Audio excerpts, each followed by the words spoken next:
গণিত ও বিজ্ঞান নিয়ে প্রদর্শনী প্রতিযোগিতা অনুষ্ঠিত হলো সারদা শিশুতীর্থে। শনিবার 14 জুন বিদ্যাভারতী বিদ্যালয় সারদা শিশুতীর্থ তুলসীপাড়া রূপাহারে অনুষ্ঠিত হলো এক বিশেষ গণিত ও বিজ্ঞান কম্পিটিশন প্রদর্শনী। এই প্রতিযোগিতার মূল উদ্দেশ্য হলো শিশুদের মধ্যে গণিত ও বিজ্ঞানের প্রতি আগ্রহ বাড়ানো এবং আগামী দিনের গণিতজ্ঞ ও বিজ্ঞান তৈরির পথ প্রশস্ত করা।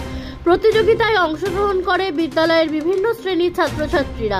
বিষয়ভিত্তিক এবং স্তরভিত্তিক এই কম্পিটিশন প্রতি বছরই বিদ্যালয়ে আয়োজিত হয়।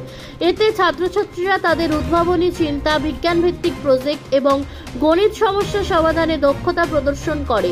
এই ধরনের প্রতিযোগিতা থেকে ছাত্রছাত্রীরা রাজ্য এবং সর্বভারতীয় স্তরে অংশগ্রহণের সুযোগ পায়, যেমন জেলা বিজ্ঞান মেলা, উত্তরবঙ্গ প্রান্ত কম্পিটিশন এবং অল ইন্ডিয়া কম্পিটিশন।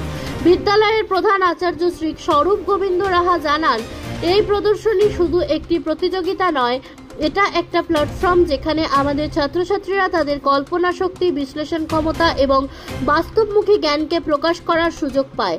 আমাদের লক্ষ্য হলো আগামী দিনের গণিত ও বিজ্ঞানে আগ্রহী নেতৃত্ব তৈরি করা। এই প্রতিযোগিতার মধ্য দিয়ে তারা শেখে কিভাবে বাস্তব সমস্যার সমাধান করা যায় বিজ্ঞানের মাধ্যমে। বিদ্যালয় কর্তৃপক্ষের সক্রিয় সহযোগিতা, শিক্ষক শিক্ষিকাদের প্রচেষ্টা এবং ছাত্রছাত্রীদের উদ্দীপনা এই অনুষ্ঠানে এক বিশেষ মাত্রা যোগ করেছে। কি নাম আপনার? আমি শ্রী স্বরূপ গোবিন্দ রাহা। স্কুলের কোন দায়িত্বে আছে? প্রধান আচার্য, সারদা শিশুতীর্থ, তুলসীপাড়া, রূপাহার। আজকের এই স্কুলের প্রোগ্রাম নিয়ে কি বলবেন? বিদ্যাভারতী বিদ্যালয় সারদা শিশুতীর্থ, তুলসীপাড়া, রূপাহার। বিদ্যাভারতীর একটা নির্দিষ্ট আয়াম আছে, আর শিশু ভাই বোনদের মধ্যে গণিত এবং বিজ্ঞানের আর আগ্রহ বাড়ানো, আর আগামী দিনের গণিতজ্ঞ এবং বৈজ্ঞানিক তৈরি করা। আর সেই আয়াম নিয়েই আজকে ভাই বোনদের উৎসাহ প্রদানের জন্য একটা কম্পিটিশন ভিত্তিক একটা প্রোগ্রাম প্রদর্শনী, সেটা হলো গণিত এবং বিজ্ঞান প্রদর্শনী। এই কম্পিটিশনটা তো শুধু তো স্কুলের বাচ্চাদের নিয়েই? হ্যাঁ, অবশ্যই নিজেদের স্কুল। এটা কি এই আর প্রথম নাকি? প্রতি বছরই আমাদের হয়, স্তর আছে। স্কুল ভিত্তিক আজকে হয়ে গেল, এরপরে 5ই জুলাই জেলা গণিত মেলা আছে। আজকে এখান থেকে যারা প্রথম হবে তারা জেলা গণিত মেলা অংশগ্রহণ করবে। 12ই জুলাই জেলা বিজ্ঞান মেলা আছে। যারা আছে এখানে বিজ্ঞান বিভাগগুলোতে প্রথম হবে তারা জেলা বিজ্ঞান মেলা অংশগ্রহণ করবে। তারপর আমাদের উত্তরবঙ্গ প্রান্ত কম্পিটিশন আছে, ক্ষেত্র কম্পিটিশন আছে অর্থাৎ পূর্ব ভারত, তারপর অল ইন্ডিয়া কার্যক্রম আছে, সেখানেও অংশগ্রহণ করবে সবাই। শিশু ভাই বোন আগামী দিনের জন্য বিজ্ঞান এবং গণিতকে যেন ভালোবাসে এবং তারা যেন আগামী দিনে এই পথে এগোতে পারে। এখন ভারতবর্ষ যেভাবে বিজ্ঞানের দিকে এগিয়ে চলেছে, সেই দিকটা যদি ধারাবাহিকভাবে তারাও যদি এগিয়ে আসতে পারে পরবর্তী জেনারেশন হিসাবে, সেই বার্তা আমি শিশু ভাই বোনদের কাছে দিতে চাই। কি তার মানে বলতে যাচ্ছি যে এই প্রোগ্রামগুলো সেই কারণেই করা? একদম সেই কারণেই করা, কারণ ভবিষ্যৎ বৈজ্ঞানিক, ভবিষ্যৎ গণিতজ্ঞ এই তৈরি করে আমাদের মূল লক্ষ্য। আমার নাম অদ্রিজ সান্যাল। কোন ক্লাসে পড়ছো? ক্লাস 5। আজকে তুমি যে এই মডেলটা তৈরি করেছো, এই মডেল সম্বন্ধে আমাদের একটু বলো। আমি এখানে আজকে বল ও শক্তি সম্বন্ধে মডেল তৈরি করেছি। প্রথমে জেনে নিই শক্তি কী। শক্তি হলো কোনো ব্যক্তি বা বস্তুর কাজ করার ক্ষমতা। কোনো ব্যক্তি বা বস্তু যখন কাজ করে তখন তার মধ্যে শক্তি ক্রিয়া করে। এই শক্তির কিছু প্রকারভেদ রয়েছে। প্রথমত এটিকে আমরা দুটি ভাগে ভাগ করতে পারি, যথা নবায়নযোগ্য শক্তি ও অনবায়নযোগ্য শক্তি। এবার নবায়নযোগ্য শক্তিকে আমরা 3 ভাগে ভাগ করতে পারি মূলত।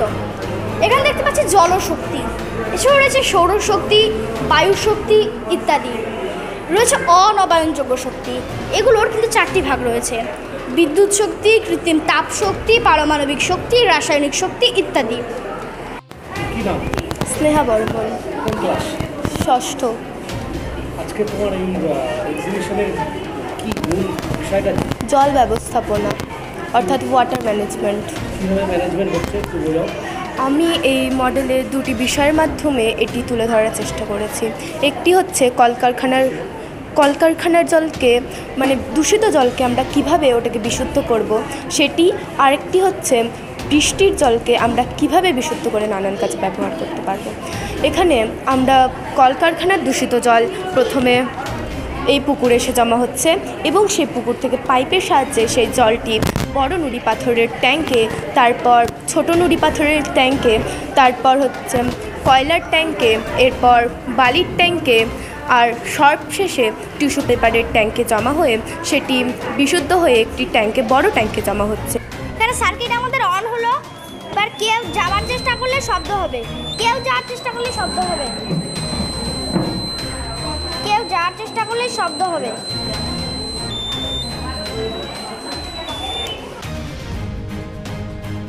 রায়গঞ্জ থেকে ব্রিকেশ বর্মনের রিপোর্ট, খাস খবর 8। বাড়ি তৈরি করছেন? নো টেনশন, এখন মোবাইলের মাধ্যমে ইট, বালি, পাথর, রড ও অন্যান্য নির্মাণ সামগ্রী অর্ডার করুন আমাদের ওয়েবসাইট www.buildingmart.co.in থেকে, আর পেয়ে যান আপনার বাড়ির দরজায়। বন্ধুগণ, আর দোকানে দোকানে ঘোরার প্রয়োজন নেই, মালপত্র নষ্ট হওয়ার ঝামেলাও নেই। মাত্র এক ক্লিকে ইনস্ট্যান্ট উন্নত মানের নির্মাণ সামগ্রী পেয়ে যান আপনার বাড়িতে।